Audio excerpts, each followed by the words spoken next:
बिस्मिल्लाहिर्रहमानिर्रहीम। Dear students, welcome to my YouTube channel Aamir Shakoor. आज हमारा जो टॉपिक है MA2 का, वो बहुत सारे स्टूडेंट्स ने कहा कैश बजट। तो ये जो हम वीडियो बनाएंगे इसको हम दो पार्ट्स में बनाएंगे। एक हम कैश बजट की बात करेंगे क्योंकि एग्जामिनर इस क्वेश्चंस को कैश बजटिंग के जो आपका चैप्टर है इसको किस तरह फोकस करता है। एक कैश बजट्स पूछता है और दूसरा ट्रेंड्स और सीजनल वेरिएशन और इंडेक्स नंबर की भी थोड़ी सी बात करते हैं। तो हम इसको दो सेपरेट हिस्सों में इसको रिकॉर्ड करेंगे। जो अभी हम पहला हिस्सा रिकॉर्ड कर रहे हैं वो है कैश बजट्स का। तो कैश बजट्स या कैश फोरकास्ट क्या होती हैं और क्यों ज़रूरी होती हैं किसी भी बिजनेस के लिए।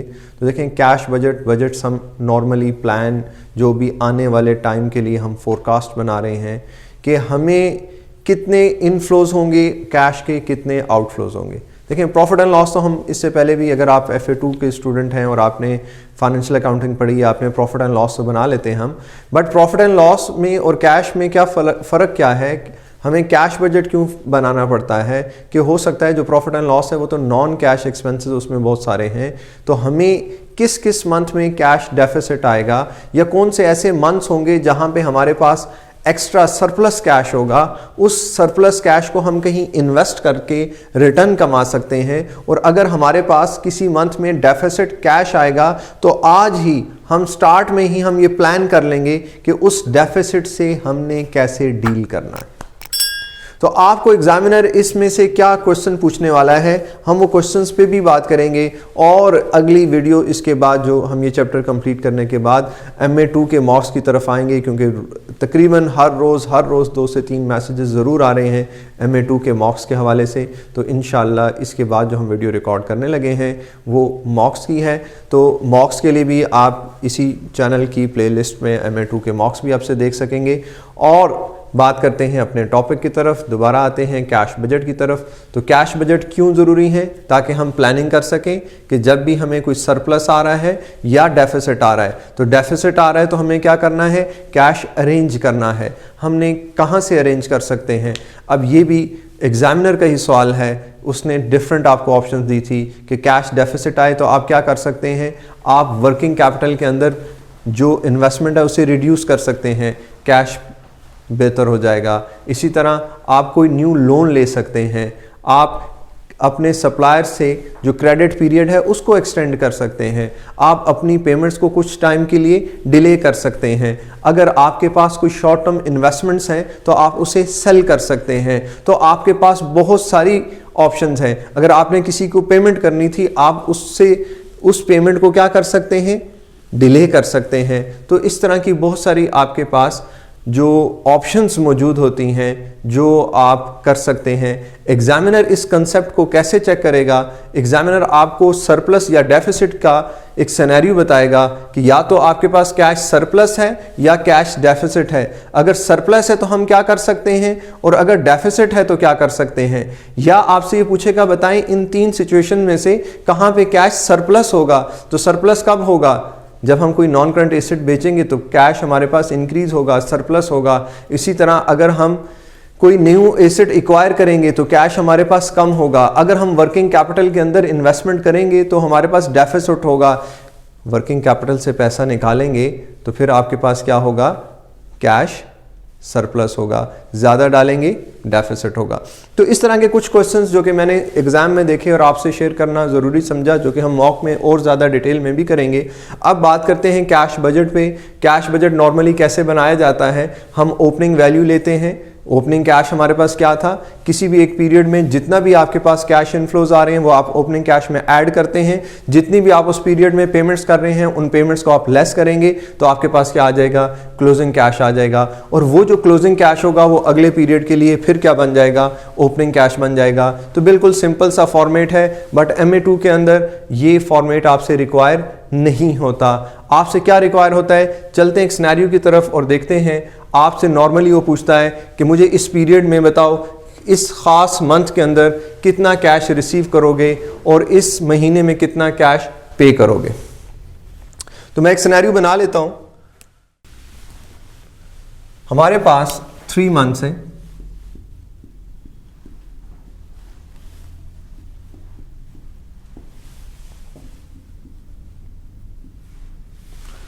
हमने किसी भी एक मंथ की, लेट्स सपोज हमने फाइंड करना है कि हमने कितना कैश रिसीव करेंगे in the month of March, हम कितना कैश रिसीव करेंगे। अब किस तरह, लेट्स सपोज हमें सेल दी हुई है 50,000 इन जनवरी, 60,000 इन फेब एंड 70,000 इन मार्च। ये हमारे पास सेल्स हैं और एग्जामिनर कहता है कि ये सारी सेल्स क्रेडिट सेल्स हैं। उसने कहा जो भी जिस मंथ में आप सेल कर रहे हैं उस मंथ में आप 40% कैश रिसीव कर लेते हैं, तो इसका मतलब ये 40% कैश हमें यहाँ पे मिल जाएगा, इसका 40% कैश हमें यहाँ पे मिल जाएगा और इसका 40% कैश हमें यहाँ पे मिल जाएगा। ठीक है, तो अब 40% माइनस हो गया तो बाकी कितना रह गया, 30,000। अब इस 30,000 में उसने कहा इसका 90% नेक्स्ट मंथ में मिलेगा और 10% कभी नहीं मिलेगा। देखिए सिनेरियो कुछ भी हो सकता है, अगर वो ये कहता है कि 10% मार्च में मिलेगा तो हम यहां से ये कह लेते, चले मैं ऐसा ही कह लेता हूं कि 10% ऑफ 30,000 हमें कब मिलेगा, मार्च में मिलेगा। तो इसका मतलब कि 30,000 ऑफ 30,000 का 10% कितना बन गया, 3,000 हमें मिल रहा है, प्लस हमें 70,000 का 40% मिल रहा है मार्च के अंदर। तो कितना कैश रिसीव हो रहा है हमें, अगर आपने फाइंड कर लिया होगा 28,000 हमें कैश मिल रहा है। तो ये कौन सा है, जिस मंथ में आप सेल कर रहे हैं उसी मंथ का 40% और जनवरी की सेल्स का कितना 10%। अब फेब में अगर आप देखें, फेब में आपने कितनी सेल्स की थी, 60 की, 60 का 40% आपको कब मिल गया था, फेब में मिल गया। तो इसका मतलब 24,000 आपको मिल गया, तो बाकी कितना रह गया, 60 में से आप 24,000 को माइनस करें तो बाकी आपके पास क्या रह गया, 36,000। अब ये जो 36,000 है, इस 36,000 का 40% लेस करने के बाद इस 36,000 का कितना परसेंट, 90% इधर मिलेगा और बाकी इसका 10% नेक्स्ट मंथ में मिलेगा। तो इसका मतलब 90% कितना बनता है, 32,400।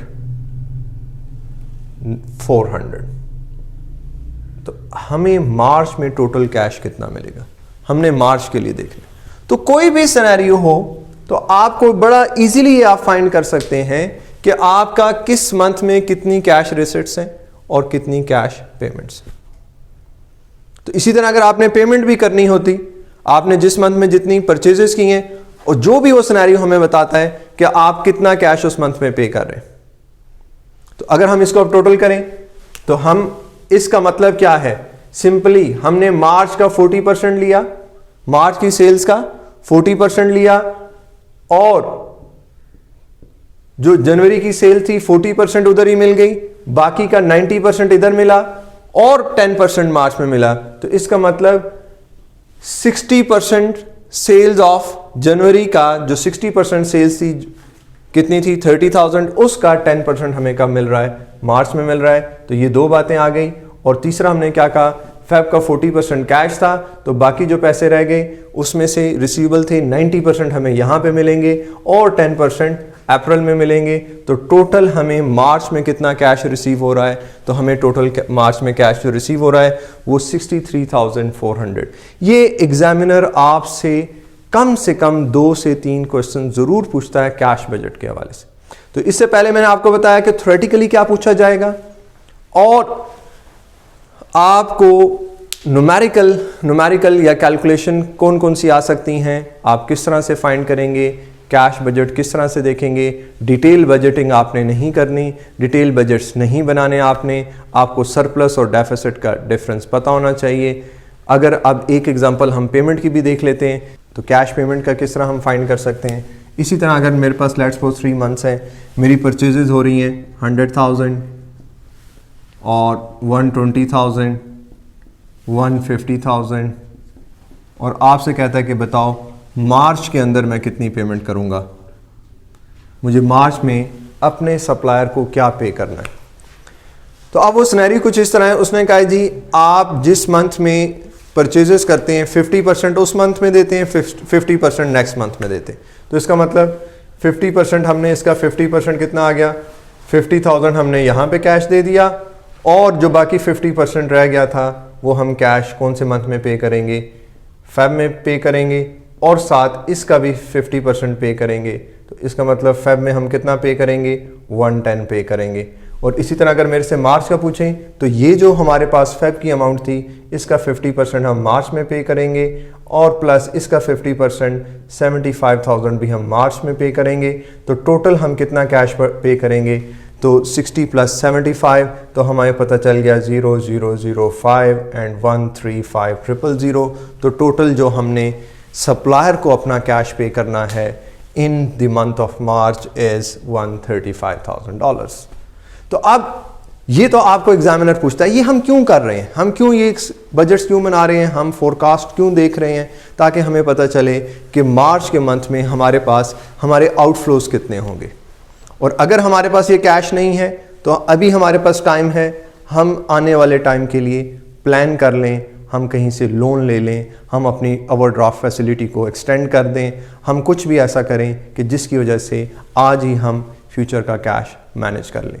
तो ये आज हमारा फर्स्ट पार्ट था जिसमें मेरा फोकस जो था वो 2 से 3 पॉइंट्स के ऊपर था। एक, रिसिट्स क्या होती हैं, पेमेंट्स क्या होती हैं जो कि एग्जामिनर पूछता है, और जो दूसरी बात थी कि थ्योरेटिकली वो आपसे जो चीज़ पूछता है वो सरप्लस और डेफिसिट का पूछता है कि बताओ किस केस में सरप्लस आएगा, किस केस में डेफिसिट आएगा। और मुझे ये बताते बताते एक पॉइंट और याद आ गया कि वो जो ज़रूर पूछता है कि कैश बजट में कौन सी चीज़ इन्वॉल्व होगी और कौन सी चीज़ नहीं आएगी, ये भी एग्जामिनर ज़रूर पूछता है आपसे। और आपको पता होना चाहिए कैश बजट के अंदर नॉन कैश चीज़ें नहीं आती। जिस तरह अभी रिसेंटली कल ही एग्ज़ाम हुआ, क्योंकि मैं बच्चों से साथ साथ फीडबैक लेता रहता हूँ और कोशिश होती है कि ये आपको स्क्रीन के ज़रिए आप तक भी ये नॉलेज शेयर किया जाए। कि अब कल एक सवाल एग्जामिनर ने पूछा कि बताओ कौन कौन सी चीज़ें कैश बजट में आएंगी। जिस तरह उसने एग्जांपल थी डेप्रिसिएशन, तो डेप्रिसिएशन नॉन कैश है, कैश बजट में नहीं आएगी। Loss on disposal non cash है, कैश बजट में नहीं आएगी। कैश पेमेंट बिल्कुल आएगी। तो जो भी कैश इनफ्लोज और कैश आउटफ्लोज हैं सिर्फ वही पार्ट बनेंगे कैश बजट्स का। तो ये हमारा आज का फर्स्ट पार्ट। नेक्स्ट पार्ट हम इंशाल्लाह जो अभी थोड़ी देर में हम रिकॉर्ड करने लगे हैं जो है टाइम सीरीज़, और जिसमें हम सीजनल वेरिएशन ट्रेंड्स की बात करेंगे, इंडेक्स नंबर की बात करेंगे। तो चैनल को देखते रहें। अस्सलाम वालेकुम।